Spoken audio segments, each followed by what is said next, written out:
Urville, ce mardi soir, avant une nouvelle nuit avec des températures négatives. Sur les coteaux du Champagne-Moutot, le mal est pourtant déjà fait avec des bourgeons de cépage blanc qui s'effritent comme du tabac. Tous nos chardonnays, on les taille fin mars pour retarder le débourrement. Les bourgeons du bout sont plus avancés, donc ils ont plus été impactés. Après, les chardonnays, tout était presque sorti. Là, vous voyez, sur cette baguette, il va rester rien. À Montgueux essentiellement, mais aussi dans la côte des Bars, le chardonnay a subi de plein fouet l'épisode de gelée noire. Les pluies d'avant-gel ont accentué le phénomène de destruction, même s'il faut attendre une semaine pour dresser un bilan. Comme ici, à Arrentière, 135 hectares de vignes au total. La végétation, elle est en arrêt, on va attendre qu'elle redémarre pour vraiment visualiser les parties de vignes qui sont vraiment impactées par le gel. Globalement, on estime aujourd'hui qu'il y a entre 50 et 100% des dégâts. Le chardonnay est plus impacté forcément puisqu'il était plus en avance. Certains pinots noirs aussi sont touchés et même les contre-bourgeons sont touchés. Donc il y aura des surprises dans le bon sens comme dans le mauvais sens. À Buxeuil et Neuville-sur-Seine, le constat est le même. Ici, la coopérative recense 200 hectares de vignes.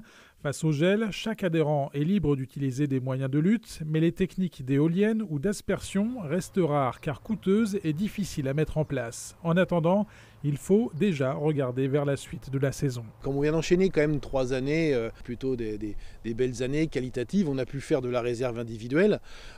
Donc c'est une réserve qui va servir justement pour venir compenser pour nos vignerons cette perte. Maintenant, le plus compliqué, ça sera pour des structures comme les nôtres, les centres de pressurage, les coopératives qui quelque part vivent, sont rentables grâce aux raisins qu'elles écrasent et aux vins qu'elles vont réaliser.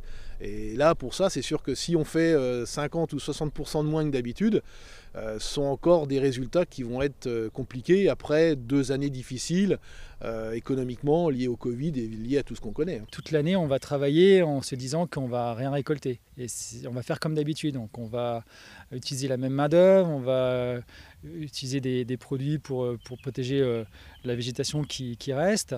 Et au final, la récolte sera plus inférieure que d'habitude et c'est ça le plus dur en fait, psychologiquement. Si aujourd'hui les aides financières du gouvernement sont possibles, l'idée est de penser autrement, de voir au-delà de la vendange 2021. On avait commencé à réfléchir au niveau de la coopérative avec des ingénieurs de l'UTT à des systèmes de protection, de réchauffement, avec des capteurs qui viennent déclencher quelque chose autour de la vigne pour la protéger. Et je pense que les aides de l'État devraient plutôt aller dans ce sens-là, d'accompagner des startups, des jeunes pépites, à nous accompagner sur des solutions qui soient pérennes et le moins onéreux possible. Ce mercredi soir, les coteaux champenois s'apprêtent à subir une nouvelle nuit de gel en attendant le retour des températures saisonnières.